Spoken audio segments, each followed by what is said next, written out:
I remember when I first used computer-generated painting, it was not that hard to use than I expected. It was after was when after Windows 95 was released, my father bought me a CD can make a birthday card, and so I made my first design ever in my life by using keyboard and mouse. So yeah, the software wasn't really sophisticatedly made nor intuitive, but it had a basic interface, you know, to draw or paint or text on it. So I did it and printed it, a couple of dozens of them, and gave it to my friends, and was quite successful.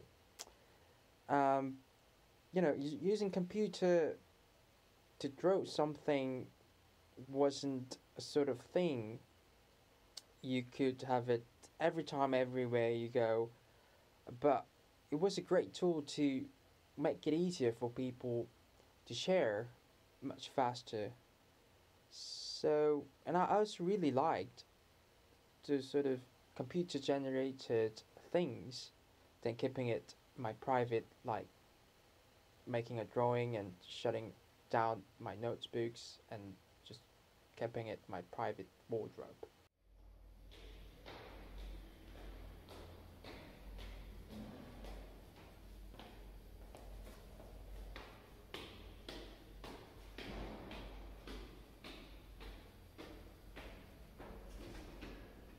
It's quite hard to articulate in just a few words. I observed an expansion of aesthetical, cultural, and political instability in South Korea.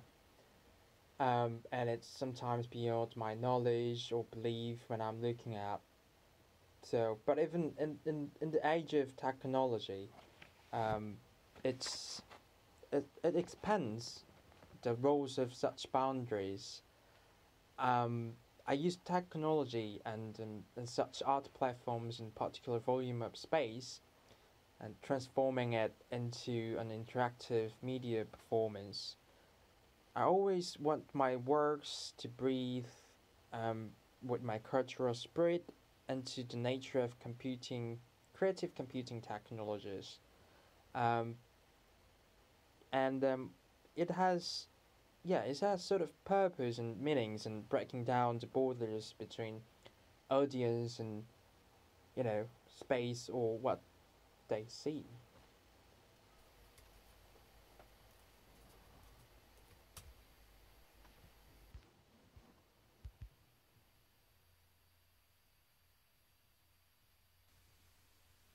Our perception of beings, space, and technology each undergoes a cognitive process. Humans inevitably put themselves as the perceiver, therefore, a cognitive process is compromised by human centric ideas of imagination, sensation, and memory. However, with the relationship between space and the spatiality of technology, it is possible to understand through an absence of the perceiver itself.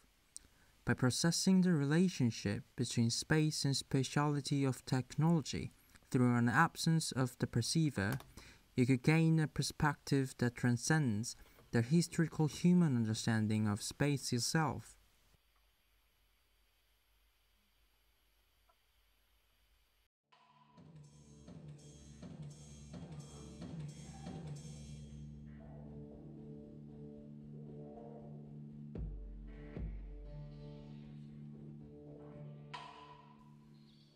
How it's become possible to achieve this now and not before? It's because the new technology of our era, such as AI and generative computing, has become increasingly spontaneous and responsive toward the user. It wouldn't be an exaggeration to say these technologies are entirely independent from its creators. For example, based on big data, computer-generated algorithms provide analysis on fields that never crossed the user's mind. It also finds potential connections between things beyond our acknowledgement. Deep learning, which is at the heart of such computational process, allows the technology to shape its own spatial presence. So it's possible to say now that space and technology is not just a communicative process, but a coexisting relationship between the former's physicality and the latter's independency.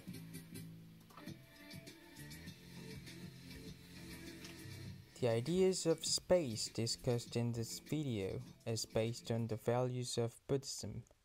In Buddhism, there is a great value in negative space. Nothingness, which eliminates all purpose, meanings, and symbol, as a way of reaching a state of enlightenment and gaining awareness of one's own body. By eliminating any sort of presence in mind, there is a transcendental state, which is another form of oneself in a different possibility of being. In other words, nothingness is not a total absence of all things, because there's always unlimited possibilities of beings to be able to reside in it.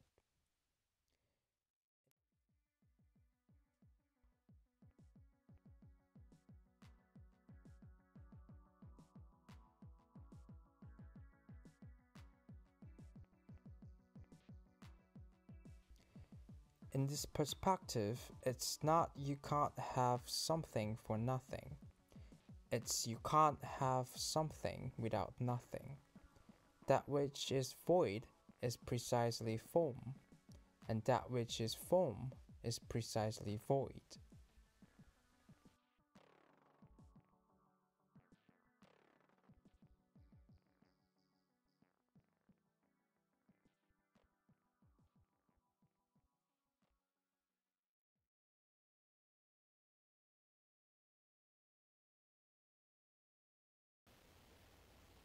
For example, you've probably seen in most Oriental paintings in East Asia the black and white brush strokes depicting landscapes leaving amounts of margins on paper. Sensing the margin of paper is not just a sense of emptiness, it's a state of nothing which makes the landscape visible. And it's the margins, spatiality, that makes it more fertile than a state of emptiness. As a result, it implies the absence of purpose. With the margins, finally, we can perceive the painting as a form surrounded by spiritual context. It's just empty space now, just imagine. You can not see anything but white surface. The reason we think that is white surface is because of our accumulated memories. However, eliminate all previous experience and draw a dot on a void. What can you see now? There is a certain surrounding space around the dot in the middle.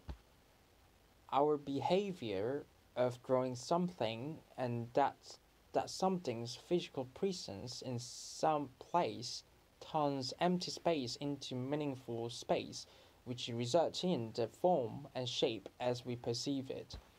Without a void, there is no such persons and behavior, and in the same way, it's not just possible to shape form without shaping unoccupied space. So both states of something and nothing ironically coexist in interrelation to each other.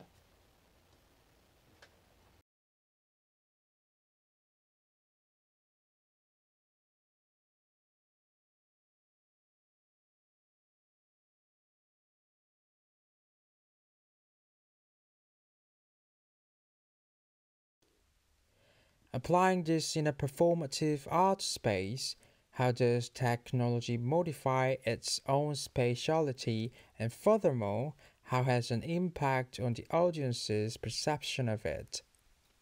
New art forms that have originated recently, such as digital theatre or AR dance, have allowed audience to interconnect metaphysical space with spatiality of technology. By reducing the reach of external and tangible experience, interpretation of the technology and the performative space can become more dependent on the personal engagement to the piece. Here, personal sensations and imagination, rather than pre-constructed empirical knowledge, acts as a conception out of content in space. Therefore, performative space, through the spatiality of technology, draws closer to look at Peter Brook's notion of immediate theatre, the free form of a release of sensations transcending the physical and optical.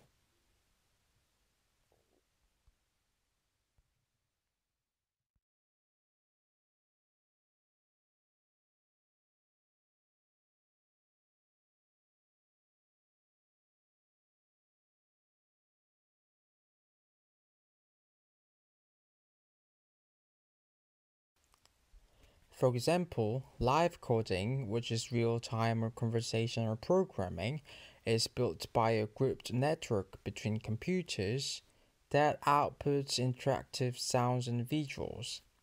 When used in performing arts, this takes shape of an improvisational interaction between the data algorithm and the audience through generated sounds and visuals. However, this unconscious engagement toward technology does not have to be concealed.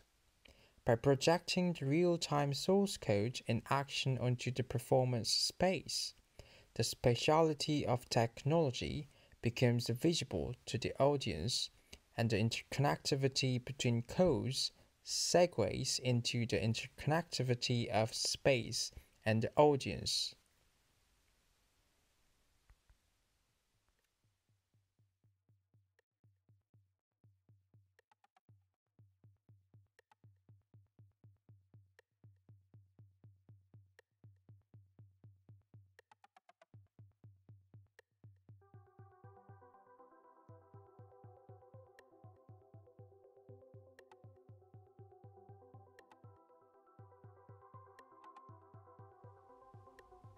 Spatiality of technology, now it breathes with the relationship among the meanings of being and absence.